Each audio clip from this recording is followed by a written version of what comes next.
वैसे तो पीटीआई का कल जो अजीम-ओ-शान जलसा था वो हुआ स्वाबी में और बहुत कुछ एक्सपेक्ट किया जा रहा था। एक्सपेक्टेशंस लगता है पीटीआई के अपने लोगों की भी मीट नहीं हुई, क्योंकि फैसला कुन इसमें मरहले का आगाज़ किया जाएगा, ऐलान किया जाएगा, बताया जाएगा कि अगली हिकमत अमली फैसला कुन हिकमत अमली क्या होगी। ये तमाम लोग इसी इंतज़ार में थे, लेकिन जो ऐलान आया उसको एक दफ़ा फिर खान साहब की इजाज़त से मशरूत कर दिया गया।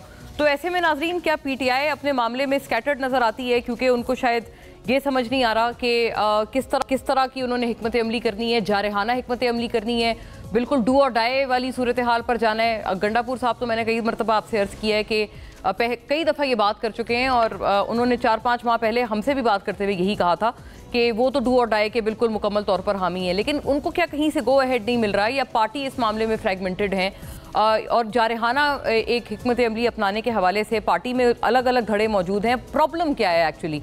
क्योंकि कई दफ़ा पार्टी के जो दीगर लोग हैं वो फिर समझदारी का मुजाहरा करते हुए कौमी मफाद की भी बातें करते हैं। वो ये भी कहते हैं कि किस तरह से मुल्क को आगे ले जाने के लिए सबको साथ लेकर चलना चाहिए, फिर अपने आप को एक तरह से आप जैसे कहते हैं ना नेशनल एजेंडा से अलाइन करते हुए भी पीटीआई के कई लोग दिखाते हैं, जो कि ऑब्वियसली अभी जो जारहाना हिकमत अमली की बात है ना उसकी बिल्कुल बरक्स एक स्ट्रैटेजी है।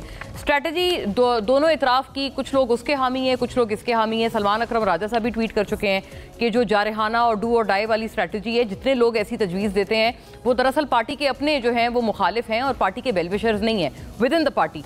तो नाजरीन, बड़े वाज़े तौर पर दो ओपिनियंस पार्टी में मौजूद हैं और शायद पार्टी आपस में इस बात के ऊपर एक अपनी इत्तेफाक राय नहीं कर पा रही है, कंसेंसस नहीं बना पा रही है कि किस तरफ जाना है। इसी वजह से कल के जलसे में भी वो ऐलान जो कि हर किसी को मुतवक्के था, किसी तरह का कोई ऐलान या कोई ख़ास बात नज़र नहीं आई। फिर दूसरी बात नाजरीन, पाकिस्तान जैसे गरीब मुल्क में ख़ास तौर पर जो हमारे मोअज़्ज़ज़ जजेस हैं, जिनके ऊपर इंसाफ के हवाले से तमाम तर आवाम की नज़रें मरकूज़ होती हैं, क्या पाकिस्तान जैसे गरीब मुल्क में जजेस के हवाले से बहुत ही एग्जॉर्बिटेंट किस्म की सैलरीज, अलाउंसेस, पर्क्स और मरात समझने में काबिल समझ हैं या नहीं हैं? ये एक बहुत ज़रूरी सवाल है जो आज हम उठाएंगे।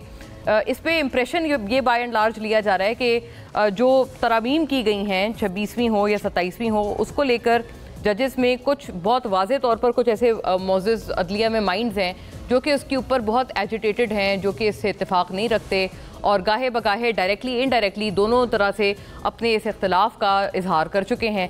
तो इस पे बाय एंड लार्ज इंप्रेशन यही आ रहा है कि हुकूमत उनको थोड़ा मनाने के लिए, अपीज़ करने के लिए इस तरह के एक्स्ट्रा ऑर्डनरी अलाउंसेस का हुकूमत ने जो है वो एक मामला आगे बढ़ाया हुआ है, ताकि इसीलिए कि उनको किसी तरह से उनको अपनी तरफ किया जाए। ये प्रेसिडेंट्स ऑर्डर आप इस हवाले से देख सकते हैं, जो कि अब से कुछ रोज़ पहले सामने आया है। वैसे तो ये 3 जुलाई गुज़िश्ता साल का है, लेकिन नाजरीन इसी को एक तरह मज़ीद आगे बढ़ाया गया है, क्योंकि ये पहले तो 120 दिन तक जारी हुआ था और फिर इसको आगे बढ़ाया गया था 120 दिन तक according as per an ordinance इन तमाम मरात को इंट्रोड्यूस किया गया था, लेकिन फिर अब इनको दोबारा भी उसी तरह से इम्प्लीमेंट कर दिया गया है। तो अभी की इम्प्लीमेंटेशन पे यही एक इम्प्रेशन जा रहा है कि शायद जो नाराज़ मोअज़्ज़ज़ अदलिया में लोग हैं या जजेस हैं, उनको अपनी तरफ खींचने के लिए हुकूमत ने ये काम किया है। लेकिन नाजरीन, is it coming at the cost of the common man?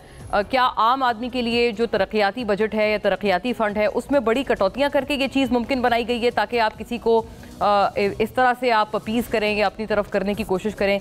ये बहुत ज़रूरी सवाल है, आज इंशाल्लाह हम उठाएंगे। इस हवाले से कुछ नुकात हैं जो आपके सामने पेश करती हूँ। जजेस अलाउंसेस में इजाफा, तरह के इसमें जो है वो हेड्स शामिल हैं। इजाफे के हवाले से कायम मकाम सदर यूसुफ रज़ा गिलानी ने 4 नवंबर को जजेस के हाउस रेंट और जुडिशल अलाउंसेस में इजाफा कर दिया। यही नाजरीन मैं पहले भी अर्ज़ करी थी कि पहले ये इजाफा हुआ था 2023 में, पिछले साल, जो कि एक्टिंग प्रेसिडेंट मोहम्मद सादिक संजरानी ने किया था, और अब इसी तरह की चीज़ दोबारा से री इम्प्लीमेंट हुई है।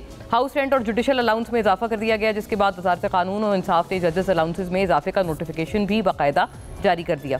नोटिफिकेशन के मुताबिक सुप्रीम कोर्ट के जजेस का हाउस रेंट 68,000 से बढ़ाकर 3,50,000 रुपये, जबकि जुडिशल अलाउंस जो है 3,48,000 से बढ़ाकर 10,90,000 रुपये कर दिया गया। गुज़िश्ता साल जुलाई 2023 में वफाकी हुकूमत ने चीफ जस्टिस पाकिस्तान की तनख्वाह में 2,04,000 रुपये इजाफा किया था, जिसके बाद तनख्वाह 12,29,000 रुपये हो गई थी।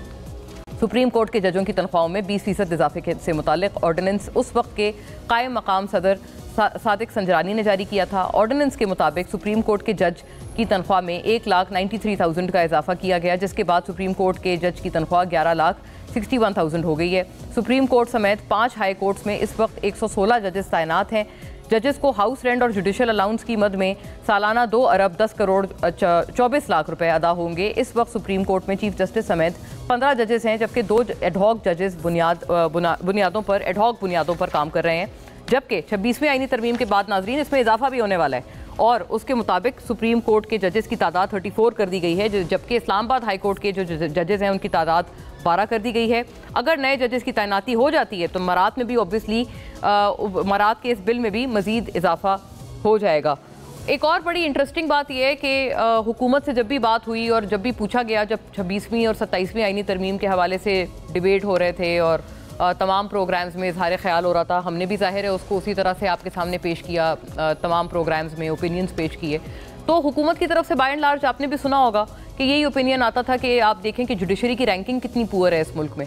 तो वो जुडिशरी की पुअर रैंकिंग को अगर हुकूमत जवाज़ बना रही थी 26वीं 27वीं तरमीम का, तो क्या उसी जवाज़ को इस्तेमाल करते हुए इस तरह के एक्सट्रेवेगेंट जो एक पर्क्स हैं वो जस्टिफाइड हैं या नहीं है? ये तो उल्टा सवाल हुकूमत से गालिबन उन्हीं की अपनी जो एक रैशनल है उसके हिसाब से भी बनता है।